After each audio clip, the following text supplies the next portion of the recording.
So I'm rereading 13 Reasons Why by Jay Asher, and I forgot how so easy this book was to read because the chapters are so short, and obviously these are tapes. I also watched the show years ago when it came out, but I don't remember much about it anymore.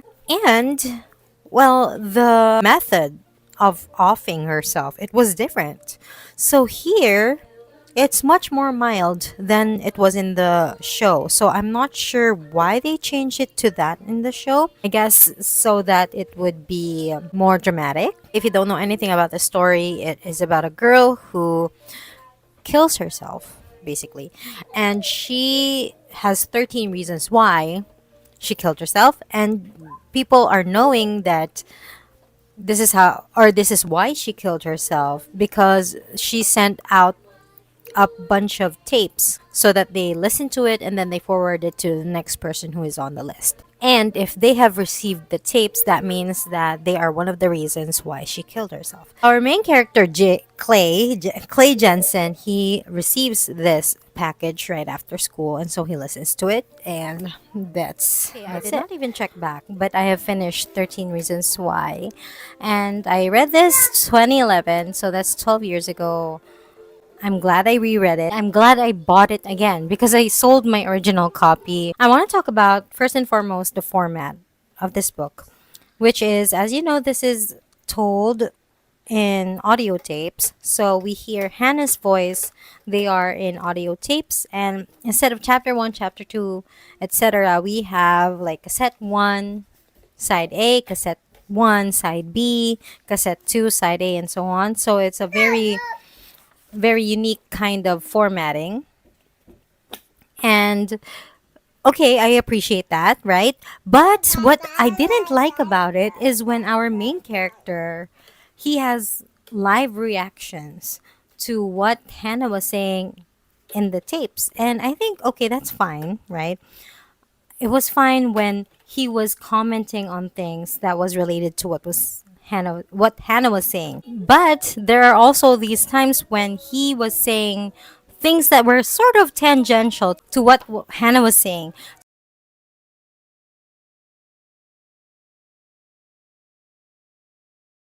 So it was a little bit distracting.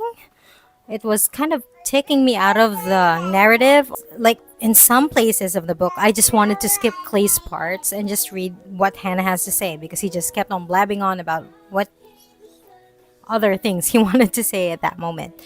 So that didn't work for me a little bit, and that's why this is a 4 stars. But overall, I enjoyed it. I can see how this helps send the message across that you have to be kind or be kinder than you have to be to the people that you interact to every day. Hannah went through a lot of difficult things. So here we see, and she also called it the snowball effect. So that's exactly what happened to her. Like it was a small situation, kind of, or it wasn't supposed to be that big of an issue, or it wasn't supposed to be an issue if only the guy that she kissed didn't tell.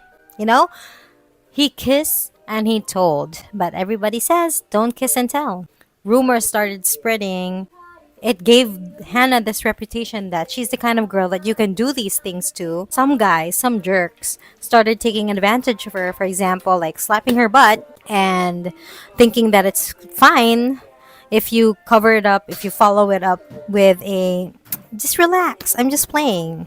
Hannah actually talked about that where people think that it's okay or it kind of like reverses the action that they did by saying that they're sorry. I mean, not they're sorry, that they're just kidding. And I think that sort of also plays out when someone tells you, like, when someone says, no offense, but then they proceed to say something very offensive. So it's kind of like that, right? So there's this thing about human nature where you try to do something and then you can get away with it just by saying a small word and you think you get away with it, but you're actually affecting that person.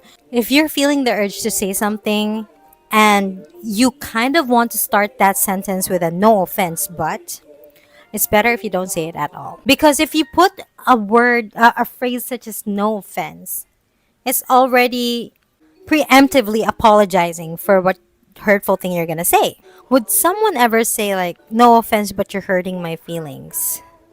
No. I guess someone would just say, dude, you're hurting my feelings. We won't have to preface that by saying no offense. So actually, saying no offense is just like a key, your tool to say something offensive to someone so that you can get away with it. I don't know. What are your thoughts on that? Actually, in general, people were just really being mean to her. And there was this one part when this guy, he was trying to be nice to her, but she wasn't in the mood to be nice because she was just harassed. He approached Hannah afterwards and he's like, I'm sorry for what just happened. And then Hannah couldn't talk because, like, where were you when I was being harassed and I couldn't stand up for myself? You could have, like, said something or helped me. I mean, she's not saying it out loud. And then this guy, he was offended that Hannah did not accept his apology. He didn't do the harassing, but he let it happen. And then when he was saying sorry that he let it happen, she ignored him. And then what happens? He gets mad and he does something bad to her, taking something from her, something that will make her happy. So, bottom line, what I want to say about that snowball effect is this. Hannah said, I guess that's the point of it all. No one knows for certain how much impact they have on the lives of other people. Oftentimes, we have no clue, yet we push it just the same. Here's another quote that I liked. When you mess with one part of a person's life, you're not just messing with that part. Unfortunately, you can't be that precise and selective. When you mess with one part of a person's life, you're messing with their entire life.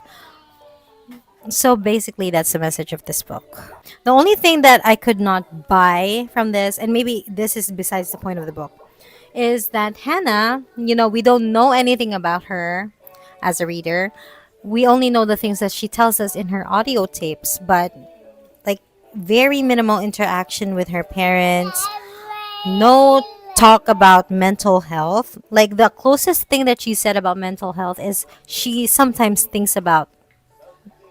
But as teenagers, we all say that. There was a point in time in our lives when we say that I just want to die. Like when things get rough, right? People say that. So that doesn't make Hannah different from any other teenagers.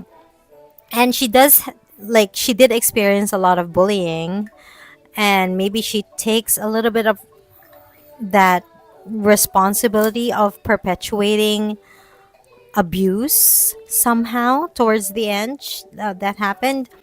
But what makes me like it's so difficult for me to buy this because I feel like if this was a real person, if Hannah Baker was a real person, I believe she would have asked for, I mean, she would have sought an actual therapist. So she did talk to a school counselor, but the school counselors, they are just professors who are, trying to advise you in general, but they're not really, actual therapists who can guide you through your feelings and emotions. Yeah. So I think that's why I can't really exactly buy. I mean, okay, anyone can. And based on what I know with suicide, like this is very premeditated. It's all planned. She had maps, she had audio tapes. She like even thought about how the audio tapes will move from one person to another. She got some other person to check if everybody's like she just she's got it all planned. And like if someone is really that ready to get rid of their life, I mean to end their life, right? Would they even think about this? Like, I think they would just like want to end it. And also, like, did she think about her parents at all? There's no trace of that here. Like, she has never thought about the people that she will leave behind, or like, she didn't even talk about any of her dreams for the future. Like, there's no sense of, I don't feel the hopelessness that a person, well, okay, I'm not a psychologist, I'm not a therapist, I'm not a psychiatrist, but it didn't give me that sense of, okay, I got it. That's what I was trying to like think about a while ago. Like there is something about this that was making me not feel like it's a plausible story. And I guess that's it. I like things happened to her really badly, but I did not feel the hopelessness. It's more of like she's spiting the people who did her wrong, and then she herself did something wrong, and then she ended her life because of that. And I'm not an expert, but I feel like if someone takes their life, it's not under those kinds of circumstances. But perhaps that is besides the point. I think maybe the reason why the author took this like narrative, like committing suicide, is just so that it can be hard hitting, especially for its intended readers who are, young adults. And I don't think, am I still? No, I'm not a young adult anymore. Oh my God. Okay, anyway, yeah, so of course, no hate on this book. I would still recommend it. Okay, thank you so much for watching, and I'll see you next time.